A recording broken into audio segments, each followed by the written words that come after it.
All right, joining me now, Delaware Democrat Senator Chris Coons. Always great to have you back. Thank you, Shannon. Great to be on with you this morning. So while you guys wrangle over the budget, and there were many amendments and fights as this thing went through the night, we also have this against the backdrop of Elon Musk and of DOGE trying to cut where they say is waste in government. And I know that you have strong feelings about that. So I want to play something from Steve Davis. He's one of the executives who have left his family, left his business for a time to do this for free, to come try to root these things out. Here's what he said about why he and these other executives are doing it.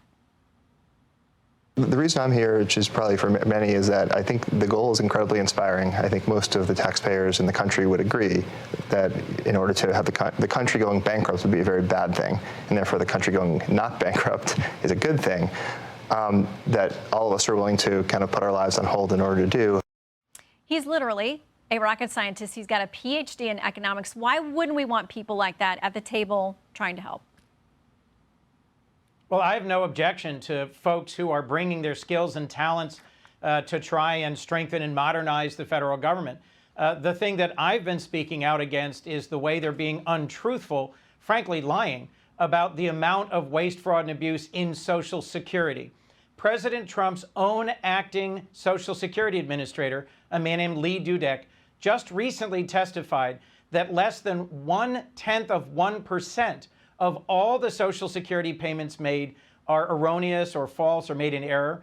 And President Trump, when he spoke to Congress, went on at great length about how many people are on the Social Security rolls who are 200 years old, 250 years old.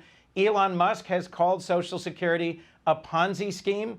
And the truth is, nobody who is in the Social Security system of an age over 115 gets any payments. And as Lee Dudek said, there are very, very, very few false or erroneous or wasteful payments.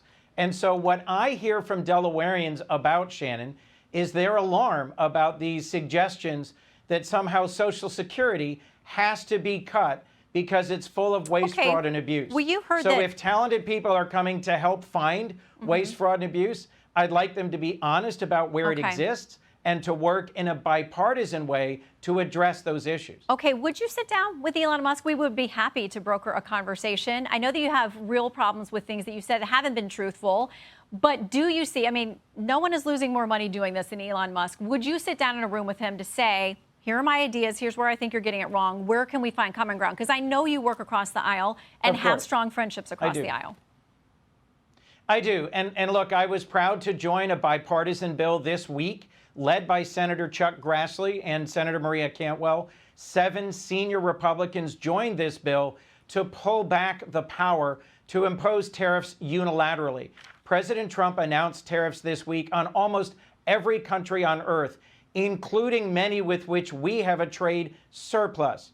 What my colleague Senator Mullen just said about how President Trump is rebalancing trade and he's going after those that have a trade surplus with us doesn't account for the fact that he's slapping tariffs on every country, including our closest partners and allies. That's going to raise prices for middle Americans. They're going to pay more for fruits and vegetables, gas, cars, furniture, clothing.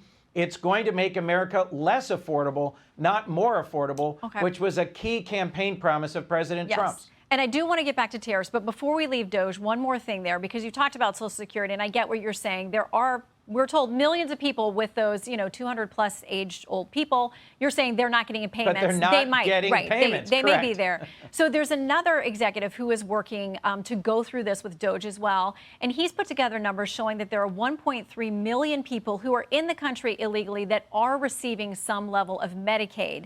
If that number holds true, is that a concern to you that you believe we should be cutting? I'd be happy to look at that and to see what data they have. The other issue that I'm going to push back on my colleague Senator Mullen about is the House budget bill includes $800 billion in Medicaid cuts. And but again, so they say that's not House just services. They say they hope that will be in fraud and waste, but the president and the speaker have committed to not cutting actual benefits for anyone. So fair to say that? That's been their representation. Great if they didn't cut benefits, but I don't believe the math works. I don't think you can find $800 billion in just waste, fraud, and abuse in Medicaid and not cut people's benefits. Okay, so let's go back to tariffs because you were talking about that. There are a number of American industries and businesses who say they're actually happy about what's happening. They know there's going to be short-term pain, but they say they've been throttled by what's been happening with foreign tariffs, including from some of our closest allies. Here are some of those businesses. The UAW members, and I brought 20 of them with me. They're sitting right over here. We support Donald Trump's policies on tariffs 100%. So, Mr. President, we can't thank you enough. Our hope here is that the president can use this tool to square up the deck and get us a little bit of a better deal with some of these trading partners so that we're not balancing the backs of these different trade balances on U.S. farmers and ranchers. Okay, so some auto workers, some farmers, some ranchers. What do you say to them? They think that this is going to actually help them, that they've been at a very unfair disadvantage.